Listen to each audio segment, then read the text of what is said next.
కడప వేదిక ఈ రోజు నుండి 3 రోజుల పాటు మహానాడు అట్టహాసంగా జరగబోతుంది. ప్రస్తుతం మంత్రి బీసీ జనార్దన్ రెడ్డి ఉన్నారు. సార్, మీకు తెలుగుదేశం పార్టీ కుటుంబానికి ఇది ఒక పండగ లాంటిది. ముఖ్యంగా రాయలసీమలో కడప జిల్లాను ఎంచుకోవడానికి కారణం ఏంటి? ఏర్పాట్లు మీరు అన్ని దగ్గర నుండి పర్యవేక్షణ చేస్తున్నారు. ఏర్పాట్లన్నీ పూర్తయ్యాయా?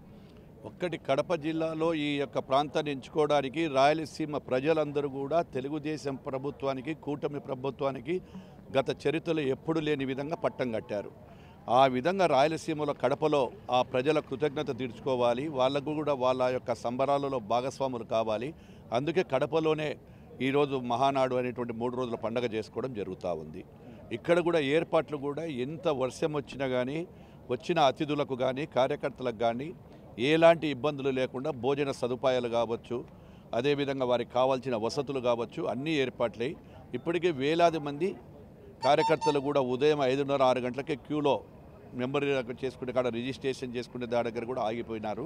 కాబట్టి ఎంత ఏమైనా ఈ రాయలసీమ ప్రజలకు మేము తెలుగుదేశం ప్రభుత్వం, కూటమి ప్రభుత్వం ఇచ్చినటువంటి ప్రతి వాగ్దానాన్ని నెరవేర్చుకుంటాం. ఇప్పటికే మాకు సంబంధించినటువంటి రోడ్లు కానీ, నేషనల్ హైవేస్ కానీ, ఇరిగేషన్ ప్రాజెక్టులకు సంబంధించి గత వైఎస్ఆర్సీపీ ప్రభుత్వంలో ఏవైతే నమ్మక ద్రోహం చేశారో వారు, రాయలసీమ ప్రజలు ఓట్లేస్తే గతంలో వైఎస్ఆర్ పార్టీ వారు రాయలసీమకు తీవ్రని ద్రోహం చేసిన పార్టీ వైఎస్ఆర్ పార్టీ. ఆ కృతజ్ఞతాభావంతో ఇక్కడ మేము మళ్ళీ పండగ వాతావరణంలో మహానాడు చేస్తూ ఉన్నాం. ఇరిగేషన్ ప్రాజెక్టులన్నీ కూడా ఏది ఏమైనా రాయలసీమలో ప్రతి ఎకరాకు నీళ్లు ఇవ్వాలనేటువంటి మా యొక్క అధినేత చంద్రబాబు నాయుడు గారు కృతనిశ్చయంతో ఉన్నారు. ఖచ్చితంగా కూడా రాయలసీమను సస్యశ్యామలు చేస్తాము. మీరు చాలా మహానాడులు చూశారు సార్. ఈ మహానాడు అంటే లోకేష్ గారి మార్కు కనబడుతుంది, కొత్తగా యువతకు సంబంధించి కానీ లేకపోతే కొత్త మార్కు ఆయన కనబడుతుంది అంటున్నారు. జనరల్గా ఎప్పుడైనా మార్పు ప్రతిసారి జరుగుతూ ఉంటుంది. గౌరవ లోకేష్ గారి మార్పు కానీ, గౌరవ ముఖ్యమంత్రి గారు కానీ, అందరూ ప్రజల అభిష్టం మేరకు అన్ని మార్పులు చేర్పులు జరుగుతుంటాయి.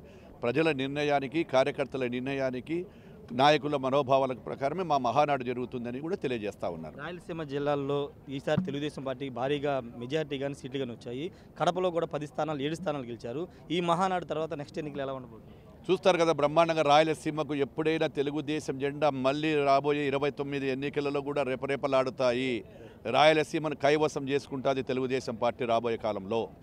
Thank you sir. మొత్తంగా అయితే కూడా చెప్తున్నారు, రాయలసీమలో పెట్టడం వెనుక రాయలసీమ అభివృద్ధి. గతంలో తెలుగుదేశం పార్టీ హయాంలో రాయలసీమలో పెద్ద ఎత్తున అభివృద్ధి కార్యక్రమాలు చేశాము, ఇకపైన చేస్తామని చెప్తున్నారు. తెలుగుదేశం హయాంలోనే రాయలసీమ డెవలప్ అయింది. మహానాడు కార్యక్రమం తర్వాత రాయలసీమలో తెలుగుదేశం బలం పెరుగుతుంది. కడపలో కూడా రాబోయే రోజుల్లో మరిన్ని సీట్లు గెలుపొందబోతున్నామని మంత్రి బీసీ జనార్దన్ రెడ్డి చెప్తున్నారు.